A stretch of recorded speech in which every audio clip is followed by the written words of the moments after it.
I grew up Methodist. Neither one of us were raised in any traditional type of church. My parents are missionaries, so I lived in Nepal when I was a kid. Being Lutheran is new to me. We're not from a Lutheran background. I grew up in a very large church here in Tulsa. It was a non-denominational, contemporary, kind of like the concert and big production type of thing. Yeah, it was a big change. It was, absolutely. It was a big change for me at first, and she can attest to that. Even compared to the service that I grew up in, this was more rigid and strict and rudimentary. But originally it was a culture shock.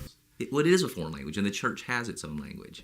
And so rather than change that language to something that might be easier to understand, I would rather wrestle with the language, that we could learn it, and that we could be formed by that language. It's kind of like learning a new dance, that I was just awkward, and I was fumbling with the book and everything, but it just seemed really easy here. Pastor B. Croft, he's wonderful. We've really enjoyed meeting with him and learning from him. That's a big reason why it was easier for me personally to stay here. I mean, like I said, originally it was a culture shock, and I was thinking, well, maybe this may not be the right place.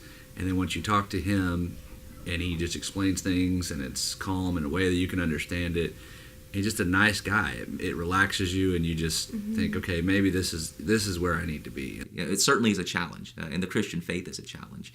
And anyone who's picked up the scriptures and read them, and anyone who's come to the liturgy finds that there are strange, difficult things that we don't always understand.